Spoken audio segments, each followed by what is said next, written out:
اس کے اوپر باب ہے پرندے کے پنجرے میں قید کرنے کا بیان۔ حضرت ہشام بن عروہ سے روایت ہے، فرماتے ہیں کہ حضرت ابن زبیر رضی اللہ تعالیٰ عنہ مکہ مکرمہ میں رہتے تھے، اور حضور علیہ السلام کے صحابہ پنجروں میں قید پرندے اٹھائے ہوتے تھے۔ اب اس سے یہ پتہ چلا کہ پرندے کو اگر پنجرے میں بند کیا گیا ہے، اس کی خوراک کا دھیان رکھنا چاہیے، اس کے کھانے پینے کا دھیان رکھنا چاہیے، نمائش کے طور پر نہیں رکھنا چاہیے، یا جانور کی خدمت کرنے کی جو نیت ہے کہ جانور کو اچھا کھلاؤں گا، اچھا پلاؤں گا، تو یہ صورتیں جائز بھی ہیں۔ بہتر یہ کہ قید نہ کیا جائے، اس کو کھلی فضا میں گھومنے دیں۔ اگر جانور کے ساتھ خیر خواہی کرتے ہوئے اس کو آپ نے قید کیا ہے تو پھر اس کو اعلیٰ کھانا کھلائیں، اعلیٰ پلائیں، اعلیٰ کھانا کھلائیں، اس پر ظلم نہ کریں۔ آگے حدیث نمبر 384 ہے، اور یہ روایت صحیح بخاری حدیث نمبر 6129 ہے، 6230 ہے، پھر یہ مسلم شریف میں 659 پہ یہ روایت موجود ہے، سنن ترمذی میں یہ روایت 1989 پہ ہے، اور سنن ابن ماجہ حدیث نمبر 3720 کے اوپر یہ روایت موجود ہے۔ انس ابن مالک رضی اللہ تعالیٰ عنہ سے روایت ہے، فرماتے ہیں کہ نبی کریم رؤوف الرحیم صلی اللہ علیہ وآلہ وسلم گھر میں داخل ہوئے تو آپ نے حضرت ابو طلحہ رضی اللہ تعالیٰ عنہ کے بیٹے کو دیکھا، جس کو ابو عمیر کہا جاتا تھا۔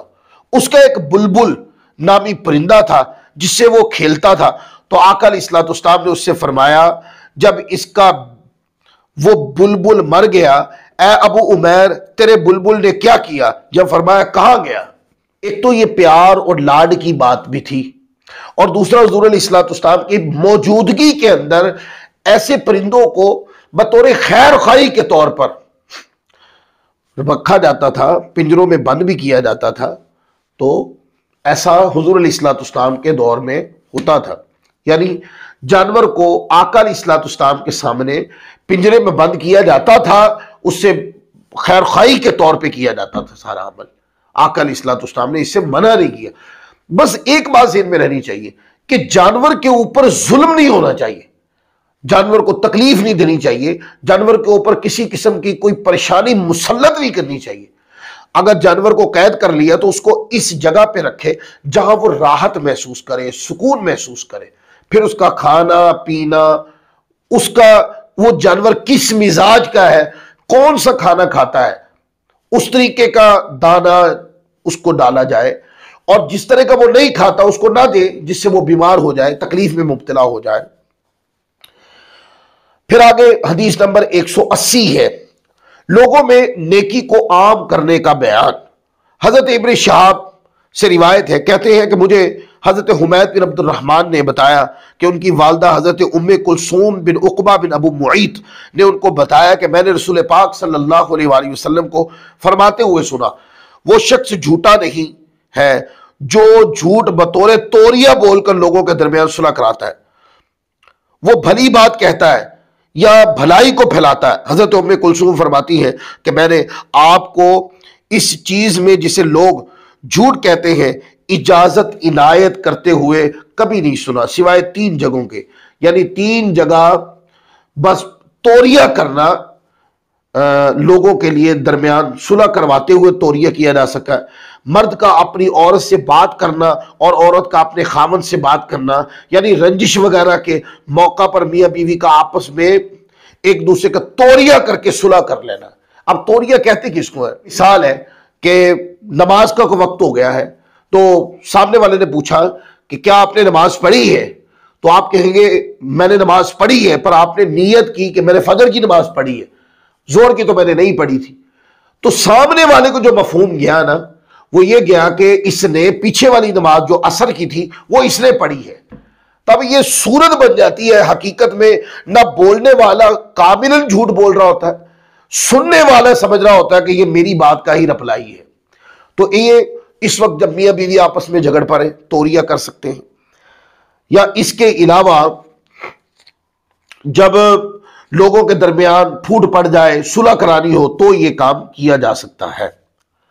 آگے باب نمبر 181 ہے، اس کے اوپر امام بخاری باب لائے جھوٹ بولنا اچھی بات نہیں۔ حدیث نمبر 386 ہے، حضرت عبداللہ رضی اللہ تعالیٰ عنہ سے روایت ہے، نبی پاک صلی اللہ علیہ وآلہ وسلم نے فرمایا، لوگوں تم پر سچائی لازم ہے، کیونکہ سچ نیکی کی رہنمائی کرتا ہے، نیکی جنت کی طرف لے جاتی ہے، اور بے شک آدمی سچ بولتا رہتا ہے حتیٰ کہ اللہ تعالیٰ کے ہاں سچا لکھا جاتا ہے۔ تم جھوٹ سے بچ کے رہو، کیونکہ جھوٹ گناہ کی طرف رہنمائی کرتا ہے اور گناہ دوزخ کی طرف لے جاتا ہے، اور بے شک آدمی جھوٹ بولتا رہتا ہے حتیٰ کہ اللہ تعالیٰ کے نزدیک وہ بہت بڑا جھوٹا لکھ دیا جاتا ہے۔ یہ روایت صحیح بخاری حدیث نمبر 6094 پر، صحیح مسلم 2607 پر، سنن ابی داؤد میں بھی یہ روایت ہے 4989 پر، ترمذی میں 1971 پر، سنن ابن ماجہ میں حدیث نمبر 46 ہے۔ اس کے اندر آقا علیہ الصلوۃ والسلام نے خاص اس طرح رہنمائی کی کہ اپنی عادت کو سچ بولنے پر پختہ کرنا چاہیے، سچ کی پریکٹس کرنی چاہیے۔ سچ ایک ایسا رستہ ہے دوستو کہ جب بندہ سچ بول رہا ہوتا ہے تو اس وقت شیطان زور لگاتا ہے، وہ اس بندے کے سامنے جھوٹ کا رستہ آسان بنا بنا کے بتاتا ہے، اور سچ کے رستے کو شیطان مشکل بناتا ہے، تاکہ سچ بولنے والا جو بندہ ہے وہ سچائی کا رستہ چھوڑ دے اور جھوٹ کے رستے پہ آ جائے۔ تو شیطان پوری کوشش کرتا، آپ آسمان کا دیکھ لیں کہ جھوٹ بول کر شارٹ کٹ کام نکلوا لیں گے آپ، جبکہ سچ بول کر کام تھوڑا مشکل سے ہوتا ہے۔ یہ کیا ہوتا ہے؟ یہ صورت شیطان بنا دیتا ہے تاکہ کوئی بندہ سچ کے رستے پر نہ آئے۔ سچائی کا رستہ حضور فرماتے نیکی کا رستہ، نیکی کی دائمیت کا رستہ، کاملاً دائمی طور پہ جو بندہ سچ بولتا رہتا ہے، سچ کی پریکٹس کرتا رہتا ہے، رضائے ربی کے لیے جھوٹ بولنے کو دل بھی کرے، رستہ بھی آسان ہو، پر وہ جھوٹ کا رستہ اختیار نہیں کرتا، وہ سچ کے اوپر اپنے آپ کو تکلیف میں مبتلا ہوتا ہے پر سچ کا رستہ ترک نہیں کرتا، حتیٰ کہ حضور فرماتے وہ سچوں میں لکھ دیا جاتا ہے اور سچوں کے لیے جنت ہے۔ اور جو جھوٹ بولتا ہے، جو سمجھتا ہے کہ جھوٹ بول کے شارٹ کٹ کام نکلوا لیا جائے گا، حتیٰ کہ وہ جھوٹ بولتا رہتا ہے، گناہ کرتا رہتا ہے، جھوٹ بولتا رہتا ہے، گناہ کرتا رہتا ہے، حتیٰ کہ وہ جھوٹوں میں لکھ دیا جاتا ہے۔ اور قرآن پاک کیا فرماتا ہے؟ لعنت اللہ علی الکاذبین، جھوٹ بولنے والوں پر اللہ کی لعنت ہے، اللہ کی لعنت ہے جھوٹ بولنے والوں۔ حتیٰ کہ جھوٹ بول بول کر وہ اپنے آپ کو کذابین کے اندر وہ لکھ دیا جاتا ہے، اور جھوٹ بولنے والوں کا رستہ دوزخ کا رستہ ہے، حتیٰ کہ وہ جنت سے دور کر دیے جاتے ہیں۔ تو دوستو، سچائی کے راستے کو اپنانا چاہیے۔ اسلام وہ دین ہے جس نے کاملاً سچائی کے راستے کو اپنانے کی بات کی ہے۔ تکلیف آئے، جتنی بھی آئے تکلیف، اس کو برداشت کرے اور سچائی کے راستے کو ترک نہ کرے۔ سچائی کا راستہ وقتی طور تلخ ہے، لیکن اس کا رزلٹ دائمی طور پر اچھا ہے، اور جھوٹ کا راستہ وقتی طور آسان ہے پر اس کا جو کامل رزلٹ ہے وہ غلط ہے، تکلیف میں مبتلا کر دے گا آپ کو۔ لہذا اپنی طبیعت میں سچائی سچائی سچائی، جھوٹ سے دوری دوری دوری ہی ہونی چاہیے۔ جو آج کا درس حدیث نمبر 386 کے اوپر میں اختتام کر رہا ہوں، انشاءاللہ اگلے درس کے ساتھ پھر حاضر ہوں گے۔ اللہ تعالی ہم سب کو عمل کی توفیق عطا فرمائے۔ وما علینا الا البلاغ المبین۔